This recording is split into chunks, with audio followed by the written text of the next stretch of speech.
Je me nomme Dr Zango Adama.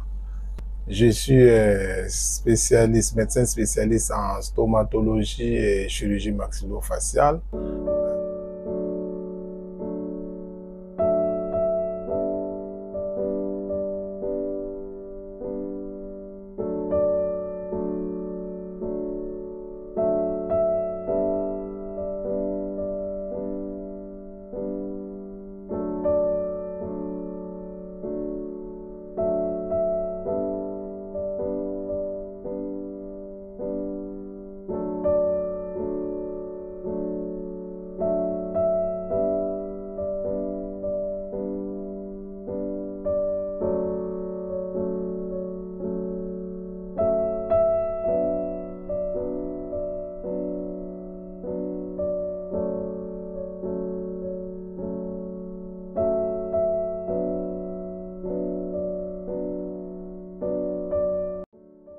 C'est une spécialisation qui intervient dans le diagnostic et la prise en charge des pathologies qui intéressent la face, le cou, les os de deux mâchoires, les os de la face et puis les maladies de la cavité buccale.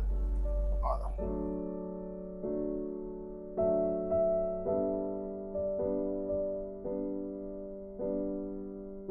En matière de chirurgie, il y a une période d'adaptation qui fait que on arrive à tenir devant certaines situations.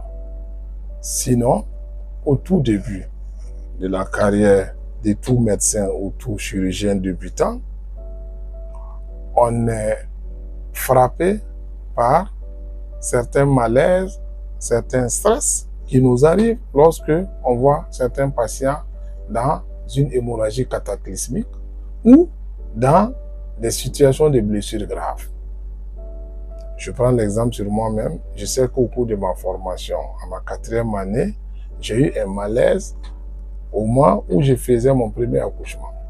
Quand l'enfant est sorti, j'avoue que je n'ai pas pu tenir. Donc, mais avec le temps, on essaie de s'adapter et vous remarquerez que le cerveau a une certaine capacité de désensibilisation. Lorsque le cerveau est exposé à ces images choquantes de façon répétée, le cerveau quand même arrive à développer un mécanisme d'adaptation. Ça fait que ces images, dès le départ qui étaient choquantes, on arrive à les intégrer dans notre système et à un moment donné, c'est pas qu'on devient insensible, mais on devient résistant. C'est pas de l'insensibilité, mais c'est de la résistance. Sinon, il n'y a pas de gens déjà préformés qui peuvent s'adapter vraiment à ce genre de situation, mais c'est avec le temps vraiment qu'on arrive à s'adapter. Donc aujourd'hui, je peux dire qu'il y a rarement des cas qu'on n'a pas vus. Donc devant ces situations, on essaie quand même de garder le sang-froid, aller jusqu'au bout de notre raisonnement, quitte après le bloc opératoire ou après la prise en charge. On essaie maintenant de remémorer les événements, de revoir qu'est-ce qui pourrait arriver ou qu'est-ce qui pouvait se passer si rien n'était fait. Donc, c'est comme cela qu'on apprend à vivre avec ces images-là.